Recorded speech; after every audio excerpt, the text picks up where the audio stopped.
midlife love. I wanted to ask my husband, who has a bit of the gift of the Blarney.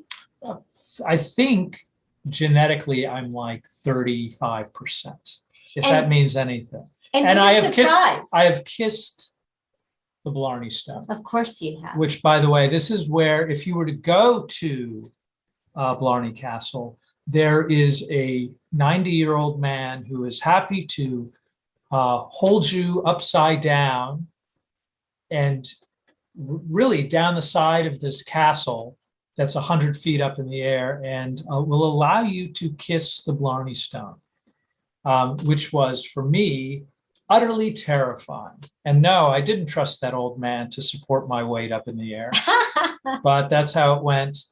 So is that proof? Well, no. Is this storytelling on my part? Proof no. That what is the biggest tall tale that you told in our relationship? Really? Yeah. I haven't a clue. I did make up when we were on our second date. Mm-hmm. I made up a whole lot of things about astrophysics and the planets, because we went to where did we go? We went to the planetarium, the Griffith Park Observatory, right? And which was a fun sort of thing. I think very romantic. I think I scored very romantic second date, and I think I just made up every not truthful thing about astrophysics that I could think of, feeling fairly confident that you weren't somebody who was into what's the term? Science. That's right. Little did I know. I'm a National Merit Scholar in math and science, and my grandfather is a JPL rocket scientist. But not astrophysics. Well, and I was telling something not true about something very specific. I know, but what was so fun was it was so obviously not true, but you sold it so well. That's really that. I think you have to have a measure of commitment. You have to be willing to just go after it. That was the moment, and it's terrifying to say this, but your lie is kind of what sealed the deal, and that was the moment I thought you were really cute. Well, I'm glad I pulled it off. I don't even remember what I said, but I know that what I know most importantly is that it was absolutely fundamentally not true. And obviously so. Yeah, I think it had to do with stars. I noticed for the first time that some stars are yellow and some stars are a little more green in shade, or white and yellow. They're different colored. I hadn't really seen that. And you explained why. I'm sure that I did.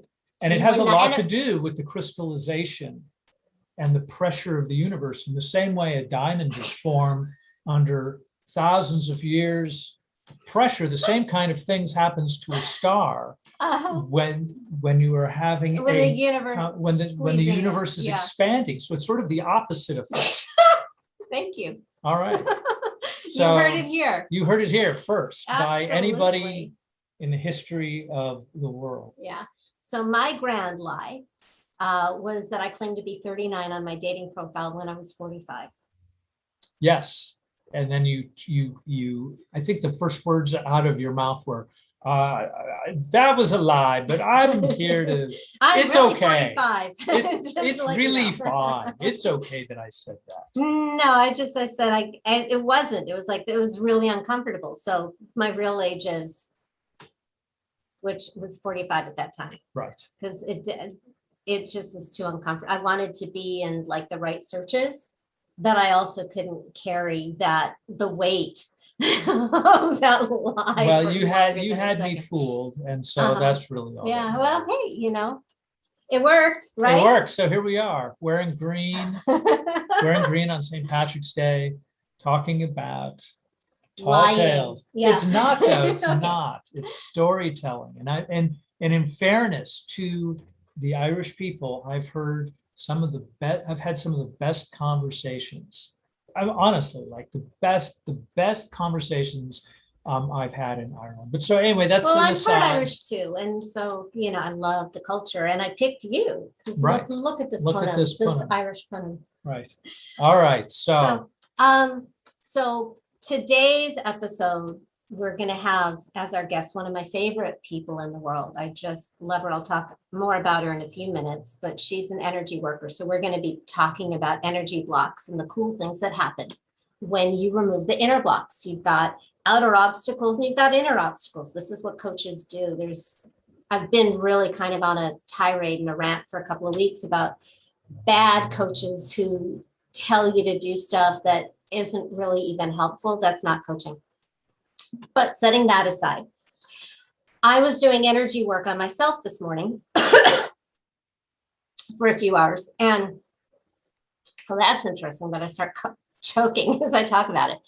But the coolest thing happened is when I was done, just looking at certain protective barriers that I built around myself, especially like after my father's death, and then when I could feel things shifting before COVID arrived. I just felt like it wasn't the time to be expanding in my business. It was really just a time to cocoon.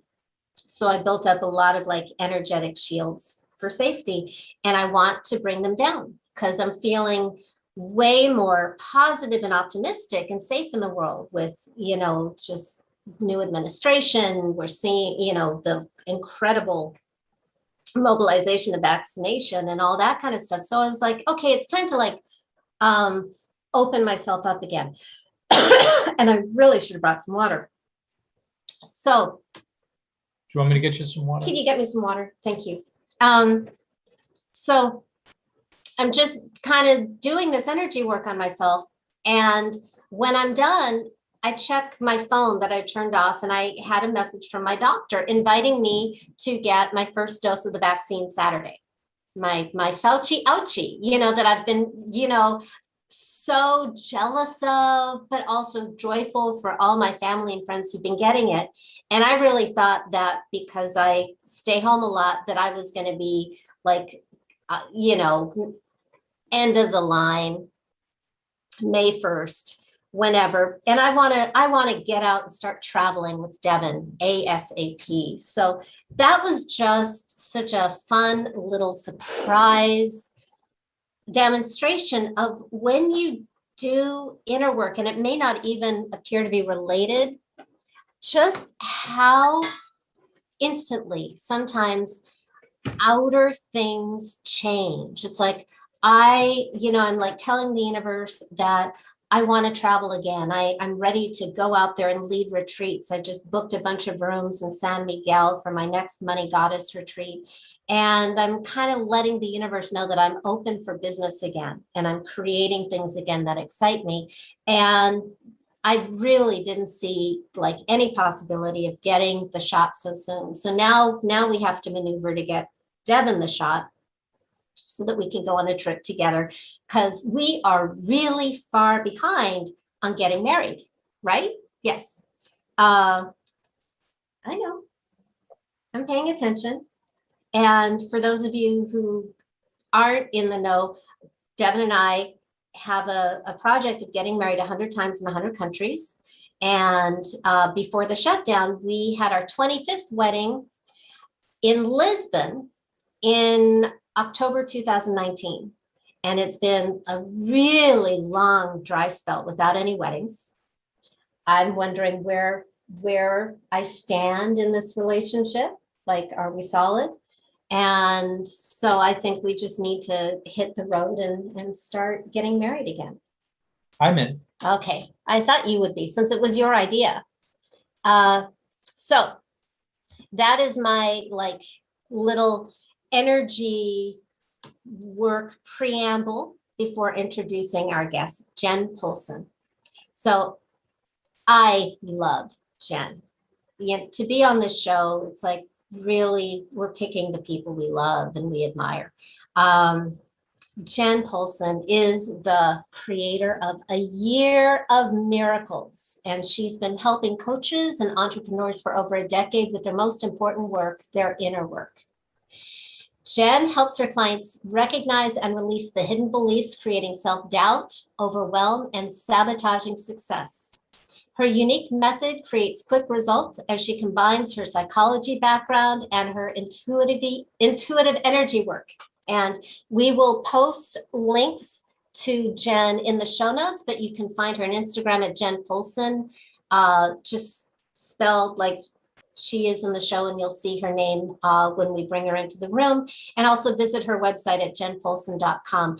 And as a side note, when I first met Jen, and I think this was 2016, or no, 2015 at my house first, talking about doing retreats. And then the next year she came with me on my retreat to Bali, but she was already a six-figure coach. She was already taking multi-level marketing clients to seven figures over and over again, doing the inner energy work. And one of the really coolest things about Jen, you can tell I'm a mega fan, is that her style of coaching and energy work is so gentle. Some coaches are painful and abusive, or not abusive, but very stretchy or like pointy, sharp edges. And Jen gets these results with such an ambiance of gentleness, kindness, love, and safety. So it's actually super duper yummy. And I am going to entreat Jen to guide all of us through some sort of energy block removal exercise of her choice during the show, so that you can experience her directly. And let's bring Jen into the room right now. Hello. Hey guys, Hi. thanks for having me. And that amazing intro. Oh my gosh. I'm over here almost crying. Yeah, no, that was amazing. That was an amazing introduction. It's good to see you. Yeah, it's so great to see you guys. I love you both so much. So we were chatting before the show went live, and you had some very exciting news besides the grandchildren, which is super duper exciting. But you mentioned that you may be going on a romantic adventure soon. A romantic adventure with our soon to be 16-year-old with us. Oh, okay. Yeah, no, it's going to be great. We're thinking about going over to Europe and living for several months and just having a big adventure. So we're excited. Well, the 16-year-old will probably look back on it fondly. Yes. I was 16 when I first went to Europe with my parents, and I had a very romantic adventure. Oh. And when I was 16, I did a road trip across the country with my family, and it was horrible. It was horrible. Yeah. Oh, that's so funny. If your 16-year-old is a daughter, keep her on a tight leash. Yeah, we'll do that. Okay. Good. Yeah. Right. Going to Italy. Yeah, no, make sure In Italy. keep an eye peeled. Yeah. Yeah. Definitely. So here you are, very successful in business, happily married, a mother of a bunch of incredibly well-adjusted children, and now grandma, even though you look about 25. And you've had your own healing journey.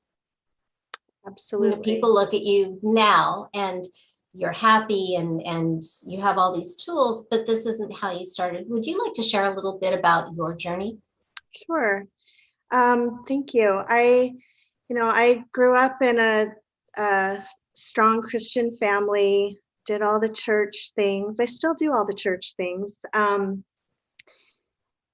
But the way that the parenting worked was a lot of, there's a lot of fear-based stuff, fear of, being good enough and trying to keep up I don't know, how do I say that? Just I'm just going to leave it at that. There's a lot of fear motivating the parenting. And so, as I was thinking about this conversation we were going to have today, I was thinking about, how I've gone from, just feeling insecure, and even feeling insecure as an adult woman in college.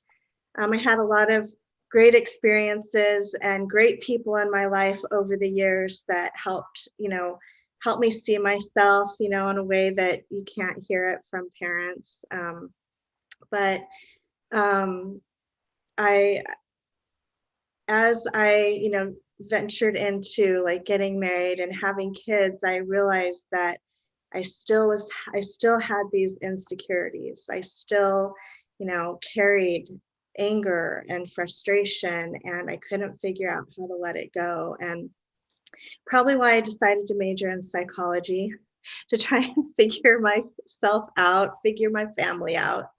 And I'm sure you're the only one who ever majored in psychology for those reasons. Right? And don't get me wrong, like on the outside, our family looked amazing. On the inside, it wasn't bad. It was just like, just some fierce stuff going on.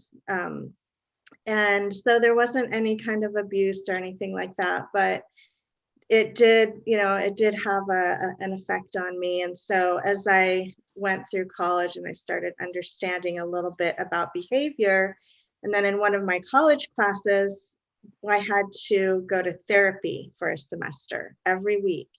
And I thought, great, like I'll work on my self-esteem. Like what girl doesn't need to work on her self-esteem, right? And the experience was not great for me. I would go every week to the counselor and I would tell him, like what stuff I was struggling with, and he'd ask me questions, and then I'd go back the next week and talk about the same stuff. And it always felt like I was like throwing up emotionally and put it out on the table. And then at the end of the hour, I had to pick it all back up and take it home with me again. And I realized like I don't want to give this experience to someone. So I decided not to go on and be a therapist, because that's all I knew, and I'm not saying therapy does not have its place. I think it does. But what I realized years later was that most talk therapy is just dealing with the conscious brain. And we have this whole subconscious brain that is dictating like 95% of what's going on in our lives. And I luckily had a friend, I think I had probably 2 kids, maybe pregnant with my 3rd, and I must have been telling her my family drama again, right? And she just had the courage one day to say, Jen, you need to go talk to my friend. And she actually called her energy lady, and this was like 20 years ago. And that freaked me out. I was like, what? What are you into? I just thought that was the weirdest thing she could ever say. And I went right home and told my husband, like, I don't know if I can be friends with her anymore. And I explained to him like what she had told me, and he said, I'm going to go. And that really caught my attention. I think that was a God thing, so that I could like be open to it. And he went to the energy lady, scrounged up the money, because we did not have a lot of money then. And he came back, and his whole like countenance was just different. The light was back in his eyes. He started making decisions. He had been laid off, and just kind of stuck. And I watched him over the next few weeks, and I was like, wow, this really made a difference for him. I'm going to go. Because what else can I do? I've read the books, I've listened to the motivational talks, I've, done all of that stuff and never felt any better. Nothing ever changed with how I felt in my family, and with our family drama. And so I went and I scrounged up the money to go to the energy lady, and it was the turning moment of my life. You know, it just totally steered me in a whole new direction. And yeah, I almost cry. I want almost cry thinking about it, talking about it. So that's how I got started in what I do. I had such great results over the years. And so about 11 years ago, I decided, you know, that I was going to do something. I wanted to do something meaningful with my life because my youngest was going to school and I didn't want to go out and just get whatever job. Like I knew that this was my time to decide, like, what am I doing for the rest of my life? And I wanted to do something that mattered, and I wanted to do something that was going to help bring awakening to people that were struggling just like I was. And I love that you share your story with such humility and integrity. Um, I know Devin has had some things to say about some energy healers that he's met in my circles past. I can be skeptical. That's all. It's okay. No, I think people can, you know, people just are becoming more discerning. And that's actually why I love you so much, is because I've always felt that you're coming from just a very like real service place and not from, you know, you're serving your clients. So let me just kind of go back and finish my thought, only because Morgana and I have talked about this quite a bit lately, is that I'm good with the work.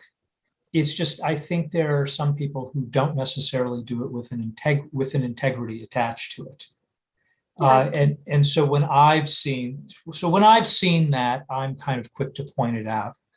So that had nothing to do with anything that you've done, but it was just Well, it's a good that, point though, because, you know, anytime, like I'm very, very particular in who I coach with, because I have had experiences before where I've actually gotten really physically sick by someone who's worked on me that didn't have a good intention and didn't. And when I say physically sick, I mean bronchitis. And I mean, it was horrible. I was out for weeks and I didn't even realize what had happened until a couple years later.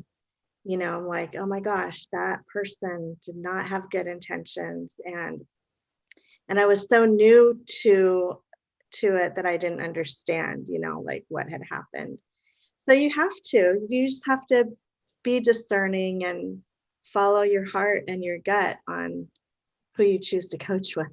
Mm. So you were already very effective with your clients, very effective in your business when I met you. What were you looking to break through back in, I think it was 2016? I was thinking about that tonight, actually, as I was kind of prepping for a conversation. And one of the things that I remember, I was thinking, what were my breakthrough moments in that retreat? One thing, I wanted to just gain more confidence. I wanted to, well, like you said, I had gone to your house to learn how to do retreats. And then I thought, well, if I'm going to host a retreat, I'd better have gone to one to see what it's like. And to me, like, that's just like an integrity thing. Like, how can I ask people to come if I haven't even done it myself? So that was a big motivator. And I trusted you and I knew that you would, you know, attract a good group of people. And Bali, which scared me to death to travel there, but you know, it was amazing. You do it. And that in itself is an amazing inner growth situation. But That's kind of the point of putting it way out there. yeah, I learned on that trip, I just had to take one step at a time, like one flight at a time. You know, I just kept breathing through it, and everything just kind of fell into place. All the people showed up that I needed, you know, to help me to each next thing. And that's a lot of how life is too, right? You just keep taking that next step. But I remember one of the most significant things for me in that retreat was we were working through like this idea of taking care of yourself. And what I had always learned was, well, you take care of yourself so that you can take care of others better. You learn that as a mother, you learn that as a coach, you learn that, you know, at church, whatever. But you said to me, you know, you can take care of yourself just because you're worth it. And that like changed, I'm gonna cry. That changed everything for me. Like that was huge. And I, you know, and since then, all those years ago, like I've been able to share that with my clients and reframe like why we take care of ourselves. Yeah, being able to take care of others is a nice after effect, but you know, taking care of ourselves because we know we're worth it makes it like 10 times, 100 times better.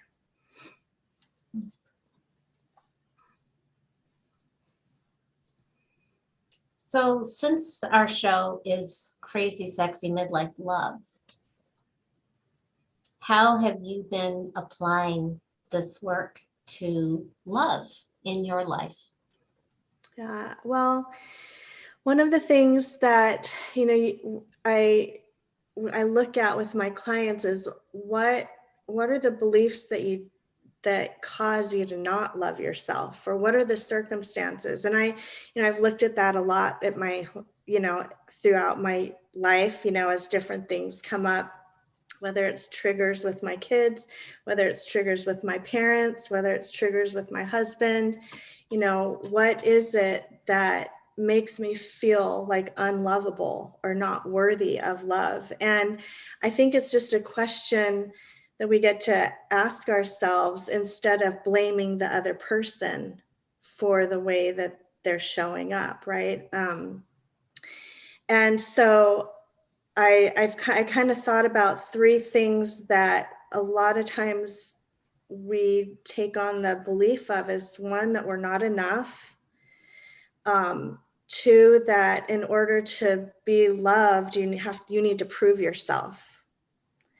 And then the third thing that really impacts, I think, our ability to show up in relationships is our voice.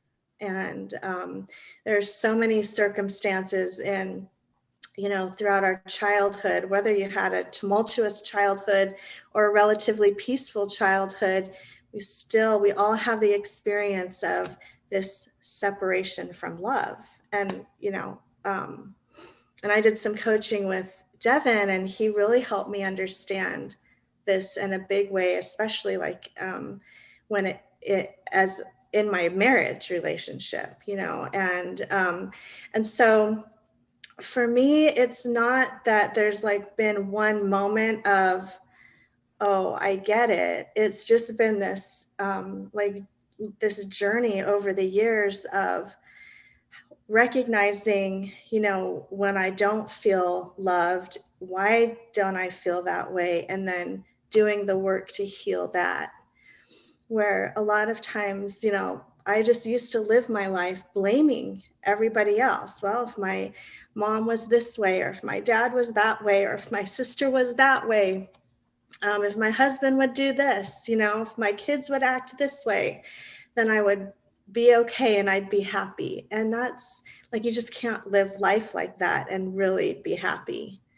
And so for me, the whole process of getting better at love is recognizing the times where you don't feel loved and then doing that inner work.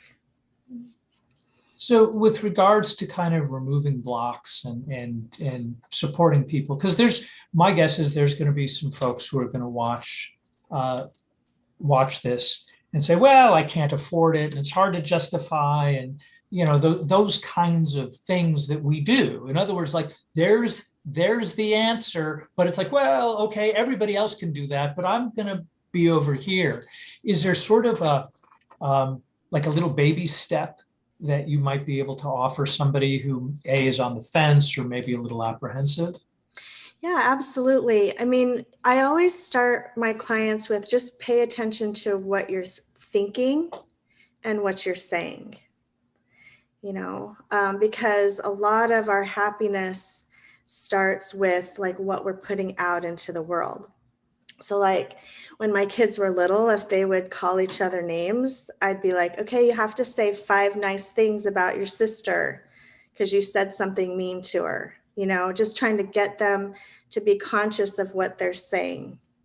And then, so just a lot of times people are just riddled with these thoughts that just go in loops, right? Like, I'm not enough. I'm having a bad hair day. Nothing ever works out for me. Like thinking about like, what are you saying to yourself? And then noticing it and then just stopping and observing like, okay, yeah, I just totally ripped myself apart as I walked past the mirror, right? And then I always like, I'll tell people, just put your hand on your heart chakra, just like kind of the center of your chest, and take a breath and just say, okay, I forgive myself. And what that does, putting your heart on your chest, is it actually stimulates the oxytocin in your brain, right? And it can calm down that head talk that's really the mean person inside of you, right? It calms that down, and you can say, I forgive myself, and then say, I choose love. Mm-hmm. And just doing that, being conscious of what you're saying to yourself and to other people, forgiving yourself, and making a conscious choice, telling your brain, we're doing something different now. Instead of beating yourself up, we're going to choose love. And you don't have to go out and do something. It's just a state of being. Oh. Well, no, I think that's that's remarkable and it's true. And I think what I've certainly in my own life have gone through is that I'll have this idea in my head. It's not a good idea. Matter of fact, it's a bad idea, and it's probably a self-deprecating idea. And it has to do with not being worthy or lovable or whatever it is that happens to be the thing of the moment. And what ends up happening is when I don't talk about it, like articulate it out loud so I can hear myself, what ends up happening invariably is I start believing it. Like all of a sudden, my argument that's happening inside of my brain, like it's almost like this terrible lawyer that's like, I'm going to present all the reasons why you are this unlovable, unworthy person. And if I sit there and give that an audience, I eventually allow that debate to happen, and eventually I lose the debate. Right. And the way to kind of undo that is, I think, what you were just talking about is saying it out loud and getting this thing so you can really like, well, what is happening here? Oh, right, I'm getting myself caught up in a spiral that somehow makes sense on some weird level, even though if I were to say that out or bring that out to another person, they'd say, what are you talking about? Right. From a neurological standpoint, I think the two things you shared, what you do with your children and what you do with yourself, is kind of genius, because those loops are like a record groove. And the more we go in them, the deeper they get. And what you do by stopping and changing your physical state and changing your words and changing your intention is you're scratching the record. And you're creating new neural pathways so that the self-deprecation grooves get more and more shallow, and they start to automatically trigger the response of, I am worthy, I forgive myself, automatically. Also with the children, just changing the script, which is also really, really good training, according to Dr. John Gottman, when he's taking a look at marriages that last forever and marriages that don't. They have the same core number of irreconcilable differences, whether they are happily ever after or heading to divorce court. They have the same number of irreconcilable differences. The difference in the relationship is the ratio of positive to negative. And you need that 5-1. Just at, at a minimum, you need the 5-1. You can have the drag out fight if the overwhelming state of your relationship is affectionate, the smiles, the bringing the coffee, the kissing, the stroking the hand, just the kindness. Yeah. Creates a container that allows what my husband calls a frank exchange of ideas. Because those exist. I also like the hand on the heart, just on my own spiritual level, is that you get to kind of feel that heart. I mean, this is the life force. Yeah. You're alive. You're here right now. And I think that's kind of just a remarkable thing to kind of take a time out from the busyness in our head to recognize that we're here. We're present. We're having this experience, which I think is just a great way to take a time out. Well, what you're doing is you're bringing yourself back into yourself, because all of those little experiences you had as kids that taught you or told you that you weren't enough, that you weren't worthy, and all of that, disconnects you from your heart, right? It makes us go up into our head. That's where the proving, we learn we have to prove ourselves, or we have to be the good girl or the good boy. We can't make a mistake. We're fear of getting in trouble or a consequence, getting a spanking, as it was in my house, and what the cool thing that I love about my work is that, that tip is like the tip of the iceberg, right?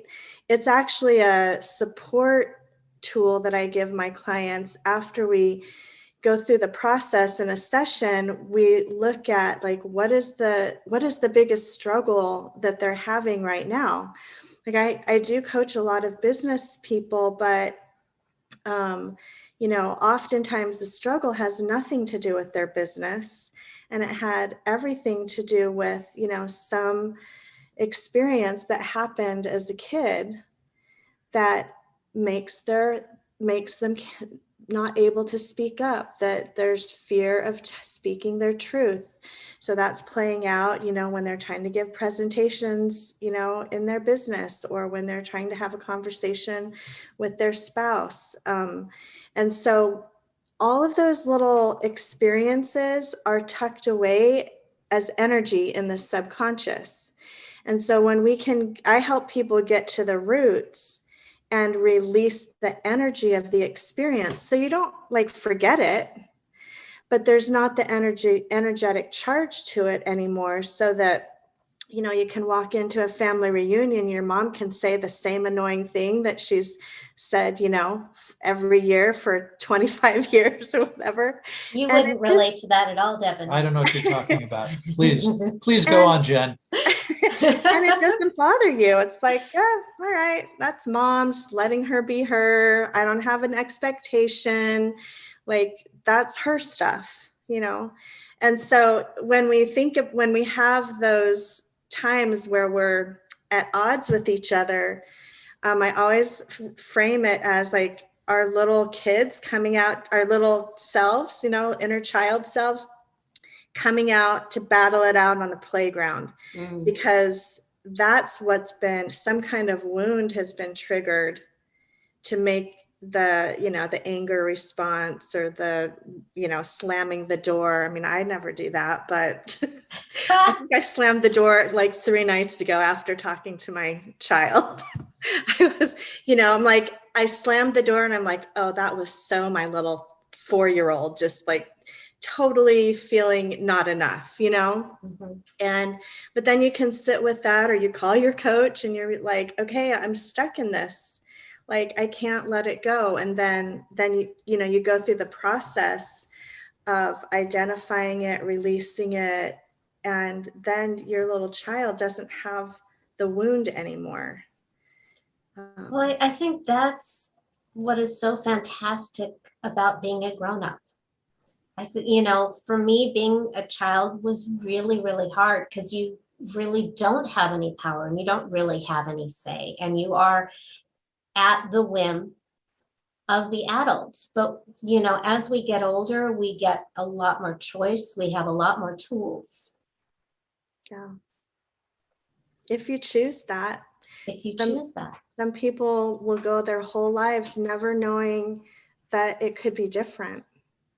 Yeah. And that's not a criticism or anything. Like, people, when you know that it can be different, you'll figure out a way to you'll find the money to do your work.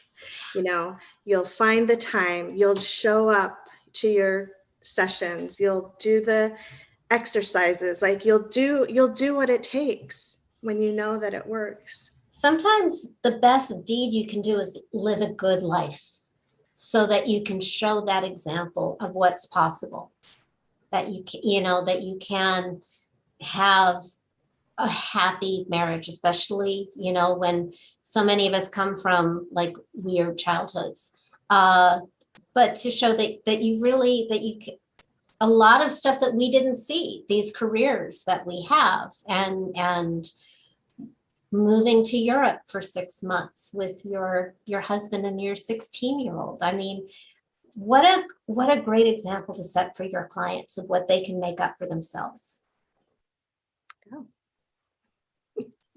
Well, that's probably a big part of it. Yes, that you're sort of modeling the behavior that they're hoping to achieve, so they can kind of move forward and at least know that it's possible. Because, you know, as we've been talking a little bit, is that our own many people's family histories come from a place where we weren't necessarily shown things to do in order to lead a good life. Do you know what I mean? We saw a lot of strife and difficulty, and that, you know, may have turned into a lot of anger, hostility, difficulty, challenges from our families of origin. Yeah, I mean, I would never claim to be close to perfect or have it all figured out. Like, I always pay for coaching. Like, that is a commitment that I make to myself and to my clients, you know, that I always pay to have a coach. And I just, that's something that, you know, keeps me grounded. It keeps me a better mom. It keeps me showing up better in my marriage. And then it really keeps me, you know, becoming a better coach, which is what I want to do, you know. And I'm glad you brought that up, because I was thinking, as soon as I was talking about live a great life, model it for your clients. And then I was thinking of like kind of all the puffery, you know, the Instagram perfect lives that we see. And I think even more important is a good life of real people. Yeah. Like transparency, not having to be some other breed of human being, to be loved and be worthy and create the life that you want to live. Yeah, absolutely. I think that people, I don't know about you guys, but I feel like with the whole like lockdown, with the pandemic, it really, what I saw is that it was like an excavation of emotional junk. Like, it was coming up, whether you were ready for it, whether you were paying for help to get rid of it, it was coming and there's no stopping it. And the people that have been like, okay, I've got to like figure this out and I've got to overcome this. And I see that I've been living in this loop for so many years and I'm done because, wow, I want to make something, I want to matter. I want to make a difference in the world. So you've got those people, and then you've got others that just didn't, you know, don't know what to do with it, or still a little bit playing around in the mess. And that's okay, because everybody gets to their point where they have that moment, like, you know, like I did finally after a friend told me, you know, like, you need some help. You need to, and that moment is, we celebrate that for everyone, and trust also that everyone will get to their point of like, okay, I'm ready, and then the right people will be there for them, you know. And it's just the process of life. being ready is one of the greatest feelings in the world. I do honor seasons. Like, I think there are times where we are supposed to retreat.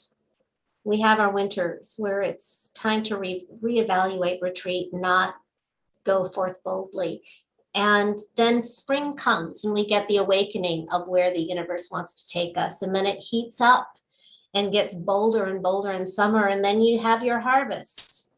And then you have your next lesson, and that's your next winter. And you want support and love for all of those seasons. You're not a bad person because it's winter. It's just winter.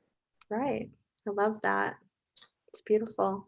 I kind of look at it from the standpoint that, I think, or at least I was raised with this idea that if my job was to kind of go out into the world and be of service.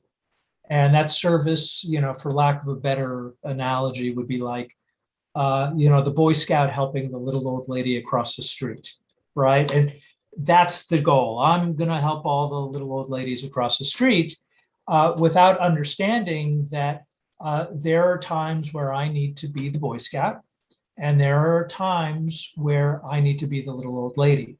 Because part of being of service is, yes, I get to go extend the hand and be of help to someone else. And at the same time, when I need help, I have to show up so somebody else can be of service to me. And I think that's kind of the reciprocity of our human experience, is that how do we, but nobody wants to be the sick one. Nobody wants to be hurt and, nobody wants to do that. Everybody wants to be the rock star. And I think I've found as I've gotten older, certainly, and this is probably not crazy or sexy, but I think it's just kind of important to get kind of. Then I'm going to cover my ears. Oh, right. No, I think we've been discussing that, where it's just sort of like, okay, this is the time where it's sort of like, it's my turn in the barrel. It's my turn under the fire. And it's just part of the experience that I think we kind of each go through. And I mean, I think certainly during this pandemic, I think more of us are going through it than not, which makes it a little bit more challenging. I'm going to say, though, that when I meet a man that is willing to do his inner work, like, I can't think of anything more sexy than that. Okay, well then I need to talk about this more then. All right, great. The Okay. men need to hear you, Devin. Okay, as I was saying, let me tell you more about my inner work and my self-reflective insights. But I mean, I do. I mean, I think as we get older, it becomes easier to just acknowledge that because we start moving away from, and I think you brought this up earlier, Jen, was this notion where it's everybody else. It's somebody else who's doing it to me. And so, I mean, I think part of the evolution is kind of recognizing that more often than not always, but, sometimes I'm playing a part in that exchange where I feel I've been put upon. And once I started becoming more accountable to my own behavior rather than just pointing fingers at other people, that was the door of understanding this sort of like larger understanding of how do we interact with each other. Like I could certainly point at my parents and go, wow, you could have done that better. I'm sure my kids could say many times. No question. Many times. But we learned No so question. much from our parents' mistakes. There are so many really bad experiences that I haven't had to go through in this lifetime because I got to witness them do it. Yes. 100. Right. No, my father gave me really, I mean, for years, I wanted to be just like him. And really, I didn't know it at the time. He gave me the blueprint of what it was that I didn't want to do. And then I could still keep all of the great stuff, right? I could still go, oh, well, he did these things really wonderfully. And he was a loving man. And here was this other side of things. It was like, okay, now I know what to avoid. But it took a while for me to get there. So there are a couple of things that I want to squeeze in the last 2 seconds of our show. Are we already at that 2 seconds point? So it's going to be inappropriately large things to squeeze in. First is if you were to give us maybe 2 relationship tips for, how you apply your work to a happy marriage, what would those be? Well, do your inner work for sure. look at what pain is triggered and be really honest with yourself, and then the other, like the more like tangible tip is just like observe without like judgment. Observe if you have an expectation that is that someone else can't live up to or don't know they're supposed to live up to, because we all have those expectations in our relationships, right? But just stepping back and going into observation mode can really help you not go into that trigger, that fight or flight response when someone's not reacting the way they're hoping when someone's not reacting that way you hope they do, or if someone uses a tone of voice with you, or and I'm gonna share one more thing, because I actually learned this from Devin. Oh, really? I remember you asking me, like, okay, what do you like when your husband comes home? What do you wish would happen? And I said, well, I wish he'd come home and hug me and give me a kiss and, give me a little attention. And you said to me, if he doesn't do that, just know that you're still worth that. And so I've used that a lot, like just, with my kids or with my husband, with my, parent, like, oh, well, he can't show up that way for me right now, but I'm worth him showing up that way. And that really dispels, that getting all caught up in that pain, from that feeling of not being enough when you were a kid. Right. That's huge. Yeah, no, and you are absolutely worth it. And I'm right. I love that. You are right. You both have taught me so much over the years. Thank you. My marriage thanks you. Well, Totally off topic, but in 1 minute, what is a year of miracles? Oh, a year of miracles is a program where I went live every day, Monday through Friday, during 2019, and I did 15 to 20 minute energy boosts, and each month has a different topic, and then each week had a topic, and then each day had a subtopic, but everybody can get like a little mini energy clearing every day with really powerful tools. And it's just that support, that daily support, Is that now a program people can buy online? Okay. They can, it's on my website. Excellent. They can buy 1 month at a time, or they can buy the whole year at a time, but it's theirs to keep once they purchase it. So. Well, I think I dropped in on 1 or 2 of them and they were just super duper yummy. So yay you. Okay, so thank you. Oh, it was just like so wonderful just to get to see you and catch up, Jen, and include our audience, because you also brought such great stuff. And thank you for the hand on the heart exercise, that if you're listening, listen to the replay if you need a refresher, because I think that was really powerful.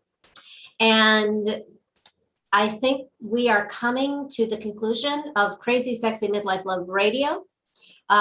for today, the St. Patty's Day edition, going all green. And join us next week. We're here every Wednesday, 5 p.m. Pacific time. It's, I guess, an hour earlier for the rest of the planet because we've done daylight savings time, which is the best. right? And and I should have mentioned this at the top of the show, but I always forget. Go to crazysexymidlifelove.com to see our first 11 weddings. Remember, we're getting married 100 times in 100 countries. there's this really fun 3-minute video of our first 11 weddings. And while you're there, download Devin's ebook, his free ebook, Women Are Smarter Than Men and Other Secrets Every Marriage-Minded Woman Needs to Know. A lot of the stuff that Jen paid for is free in that book. Get it now and join our crazy, sexy midlife love family. And we will see you again next week. Mwah!